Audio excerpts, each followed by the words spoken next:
जो बड़े बड़े जैसे डन बस्को वगैरह मैंने नाम लिया, संघमित्रा, चाहे मैनुअल हो चाहे महावीरी हो, ये सब लोग जो गार्जियन का इंटरव्यू लेते हैं, यही नहीं पूरे देश के परिवार वासियों को संदेश दूंगा कि ये 26 जनवरी गणतंत्र दिवस के यह दिवस आता है, उस शपथ लेने का दिवस है, जश्न मनाने का दिवस नहीं है, शपथ लेने का दिवस है कि उस दिन शपथ लें कि हमने साल भर में क्या खोया क्या पाया।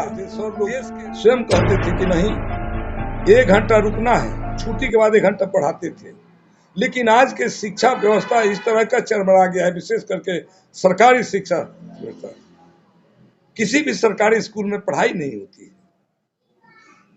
उनका पेमेंट मोटा राशि तो उनको मिल जाता है, लेकिन वो आने जाने में ही चले जाते हैं, चाहे मिडिल स्कूल हो चाहे हाई स्कूल हो या कॉलेज हो, कहीं पढ़ाई IAS IPS न हो करके बाकी डॉक्टर, इंजीनियर, BDO, CO, दरोगा, मिलिट्री में बहुत सारे पद पर, बड़े बड़े पद पर विराजमान है मेरे इस स्कूल के पढ़े हुए बच्चे।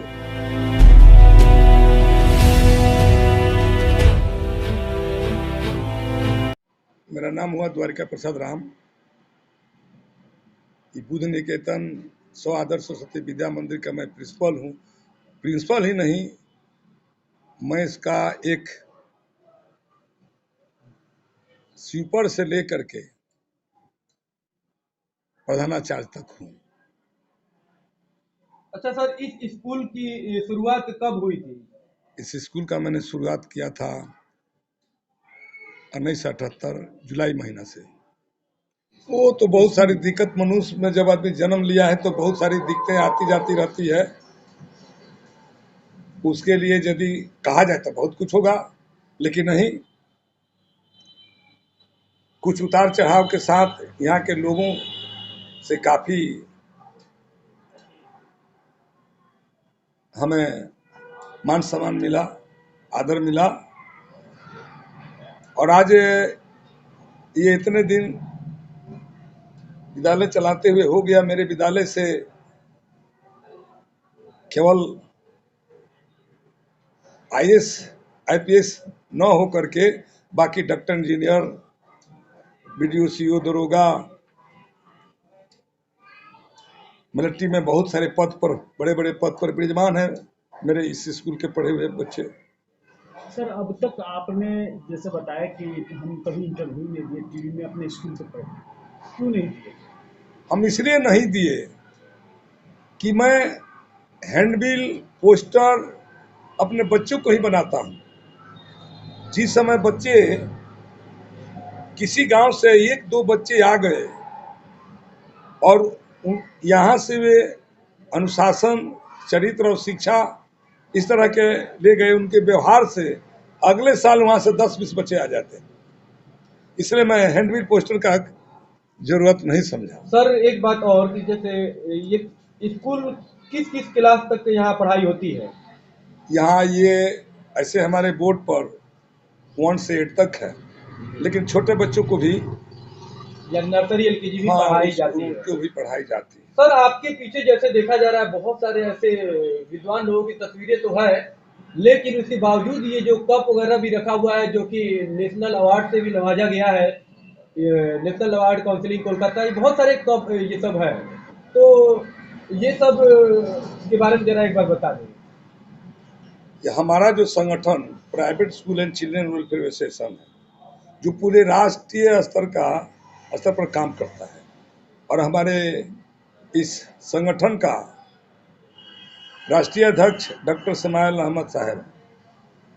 और जब ये सरकार की तरफ से जो हुआ कि अब ताला लटकेंगे निजी विद्यालयों पर, उस समय हम लोगों ने इस संगठन को तैयार किया और उस संगठन के अध्यक्ष रहे, आज राष्ट्रीय अध्यक्ष हैं। और तब हम पूरे देश के पैमाने को, जितने राज्य हैं सभी राज्य में हम लोग को समय समय पर राष्ट्रीय सम्मेलन होता है, जो पूरे आपके दक्षिण गोवा से लेकर के इधर नेपाल के बॉर्डर तक और इधर असम से लेकर के गुजरात तक के बीच में कश्मीर, श्रीनगर, जितने क्षेत्र है हर जगह हम लोग का कार्यक्रम होता है, जहां जाने का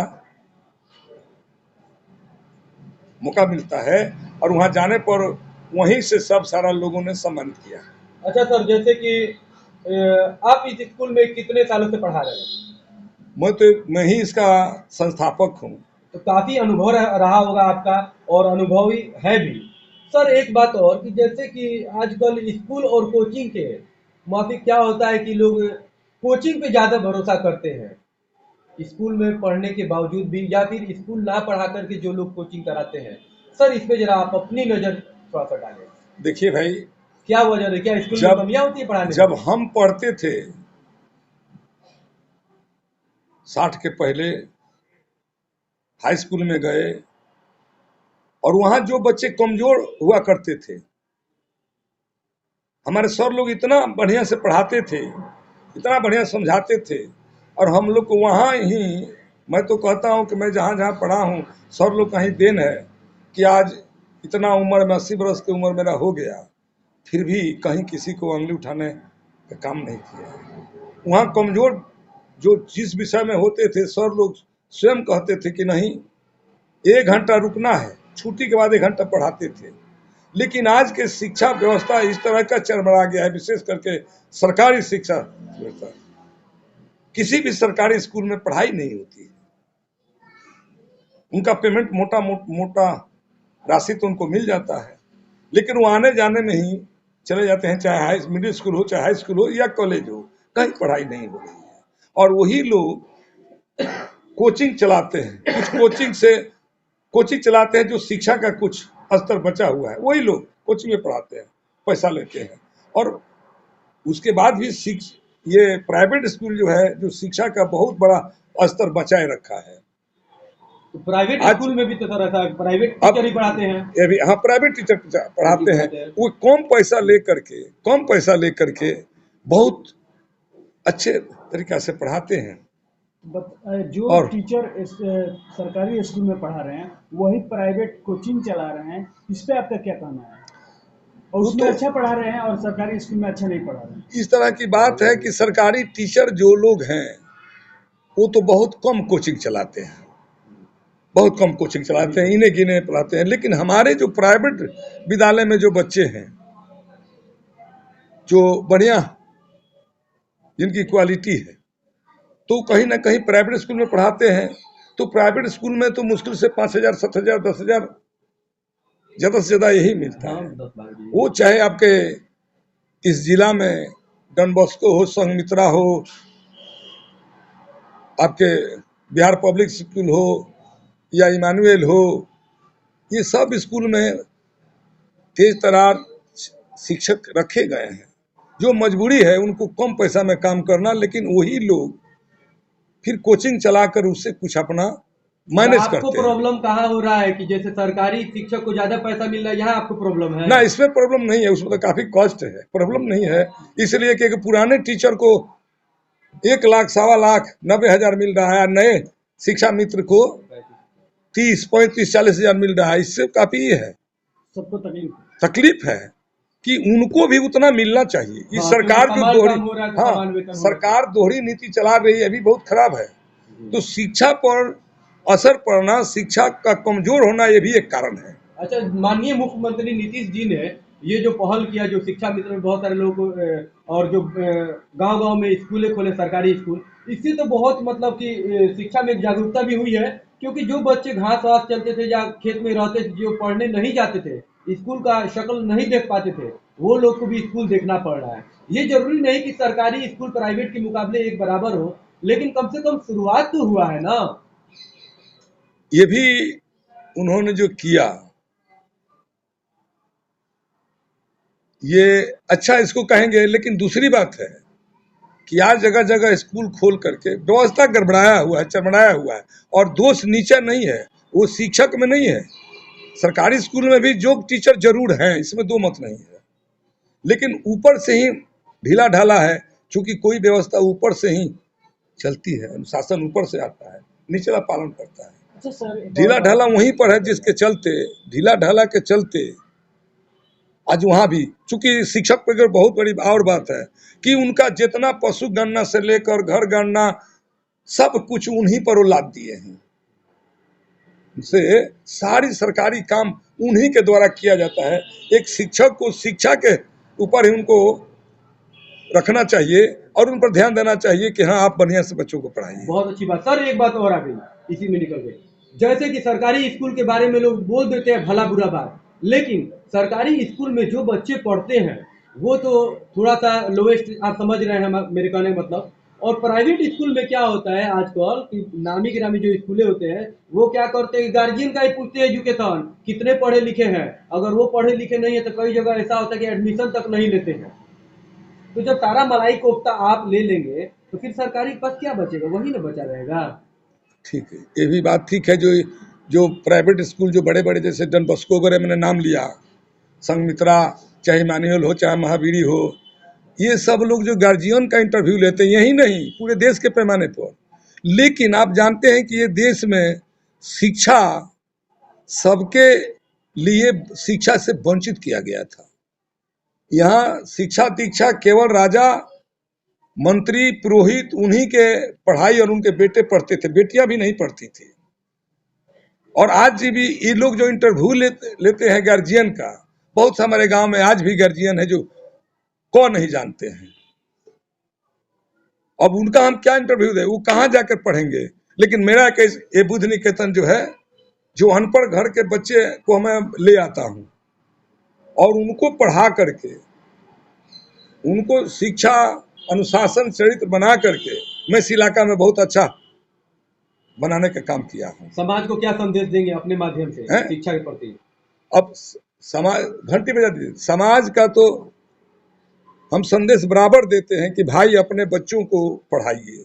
आप भले ही खाने के लिए बर्तन नहीं है तो पत्ती पर अपना रोटी सब्जी खा लीजिए, पत्तल पर ही भात दाल खा लीजिए, लेकिन बच्चों को आप अपने समझ से बढ़िया बढ़िया स्कूल में पढ़ाइए और बच्चों पर नजर रखिए, क्योंकि पहला गुरु माता पिता ही होता है। लेकिन इस देश का जो पूर्व में 6743 जातियां बनाई गई थी और हर जाति को अलग अलग जगह में रखा गया था, आज उसका भी प्रभाव है ना, जिसके चलते जाति का प्रभाव भी है। धन है बाबा साहेब डॉक्टर भीमराव अम्बेडकर, जिन्होंने बहुत गरीबी में उन्होंने देश में विश्व में 6 विद्वानों में उतना कष्ट से उन्होंने पढ़ा कि 6 विद्वानों में पहला विद्वान है। और बाबा साहेब ने इस व्यवस्था से लड़ करके, कांग्रेस और अंग्रेजों से लड़ करके सबके लिए शिक्षा का दरवाजा जो खोलने के काम किया, आज उसका देन है कि गरीब लोग भी अपने बच्चियों को जो समझ गए हैं वो कष्ट उठाकर भी पढ़ाने का काम करते हैं। आज हमारी बच्चियां जो शिक्षा से एकदम 100% वंचित की गई थी, आज वो बच्चियां बच्चों से बहुत आगे हैं, बच्चे से बहुत आगे थी पर जा रहे हैं। तो ये बाबा साहब, विशेष करके बाबा साहब और उनके साथ हमारे संत गुरु महापुरुष, जैसे शिक्षा के देवी आज सरस्वती जी को माना जाता है, लेकिन शिक्षा के प्रथम शिक्षिका माता सावित्रीबाई फूले है, ज्योतिराव फूले हैं, और शिक्षा का प्रयोग करने वाले छत्रपति साहू जी महाराज हैं, जिन लोगों ने संत शिरोमणि रविदास जी महाराज हैं, संत कबीर हैं, जिन लोगों ने अनपढ़ थे लेकिन शिक्षा पर अभी जो बात उन लोगों ने किया, जो आज शुद्ध हो रहा है, उसे लोग डॉक्टरेट कर रहे हैं, पीएचडी कर रहे हैं, तो उन्हीं का सबका कृपा है। लेकिन आज इस बात को कहने में मुझे तकलीफ हो रही है कि एक चपरासी भी कहीं काम कर रहा है तो अपना बच्चा को सरकारी स्कूल में नहीं पढ़ा रहा है, निम्न स्तर में कहीं ना कहीं निजी स्कूल में पढ़ा रहा है। मैं निजी स्कूल जरूर चलाता हूं, मैंने इसका विरोधी भी कि निजी स्कूल यदि ठीक से शिक्षा दीक्षा नहीं देता है, विडंबना पैदा करता है, तो निजी स्कूल को, उस इलाका के लोगों को उसको बंद करा देना चाहिए। मैं विद्यालय चलाता हूं, निजी विद्यालय चलाता हूं, मेरे बच्चे, मेरे शिक्षक, सबको मैं एकदम कंट्रोल करके रखता हूं कि भाई ये बच्चे हमारे धरोहर हैं। ये बच्चे जो, जैसे आज अपनापन की बात होगी, अपने अपने बच्चे को लोग अच्छा अच्छा जगह चुनता है, लेकिन मैं कहता हूं कि नहीं, यहाँ जो मेरे बच्चे आए हैं चाहे कहीं भी हैं, वो हमारा धरोहर है, देश का धरोहर है। आज ये बच्चे अच्छा बनेंगे तो देश अच्छा बनेगा। आज देश देखिए किस तरह से तोड़ फोड़ करने का, जात पात धर्म इस तरह का किस तरह का करने का साजिश चल रही है। जिसको मैं पसंद नहीं करता हूँ। आज सबसे जरूरी है भाईचारा। हमारे संतों ज्ञानी महान पुरुषों ने जिस तरह से ईसा मसीह ने प्रेम का संदेश दिया, उसके बाद हमारे हजरत मोहम्मद साहब ने भाईचारा का संदेश दिया। भगवान बुद्ध ने जो दुनिया के मानवता के करुणा के सागर बने, उन्होंने भी संदेश दिया। भगवान बुद्ध का क्या पहचान, मानव मानव एक समान। उनका क्या नारा, भगवान बुद्ध का क्या नारा है, तो भाईचारा। जाते जाते सिवान वासियों के लिए क्या संदेश दीजिएगा 26 जनवरी? अब 26 जनवरी हमारा एक देश का बहुत बड़ा, जो सदियों पहले हमारे देश पर बहुत तरह के मुगल बादशाह या अंग्रेज ये सब लोग राजपाट करते थे, उससे हम लड़ाई लड़के हमारे बहुत से कुर्बानी दे करके ये देश आज़ाद हुआ। सिवान वासियों के लिए संदेश। इसलिए मैं सिवान वासियों को संदेश दूंगा कि ये 26 जनवरी गणतंत्र दिवस के यह दिवस आता है, उस शपथ लेने का दिवस है, जश्न मनाने का दिवस नहीं है, शपथ लेने का दिवस है कि उस दिन शपथ लें कि हमने साल भर में क्या खोया क्या पाया, देश के स्वतंत्रता में हम कहाँ कुठार कुछ घात किया, उस सारी चीज को छोड़ करके हम इस देश, हमारा देश कैसे सदा के लिए स्वतंत्र रहे, आजाद रहे, और कैसा हमारा सभी लोग को भाईचारा बने। क्योंकि भाईचारा नहीं बनेगा तो हम कहीं भी रह करके स्वतंत्र नहीं रह सकते। आज इसमें फुटपरस्ती चल रही है। इसलिए इस देश में, इस देश को आजाद कराने में हिंदू, मुस्लिम, सिख, ईसाई, बौद्ध, जैन सारे लोगों के सारे कुर्बानी देने के पर ही ये देश हमारा आजाद हुआ है कि आज हम पहले से थोड़ा ही हैं, जो पिछले व्यवस्था में जो जैसे तैसे छोट बड़ का जो ही था, कैसे कैसे हमारे पूर्वजों ने रहा है, अब हम समान समझ रहे हैं। इसलिए हम संदेश पूरे सिवान वासियों को देंगे कि सारा जात पात धर्म का छोड़ करके पहले आपसी भाईचारा बनावे, और देश हर हालत में, देश किसी तरह हमेशा सुरक्षित रहे, तभी हमारा कल्याण हो सकता है। इसके लिए मैं सभी को शुभकामना दूंगा कि सब लोग आपसी मिलजुल करके भाई भाई बनकर रहें। इसी में हमारी स्वतंत्रता, आज़ादी और खुशहाली रहेगी। ठीक।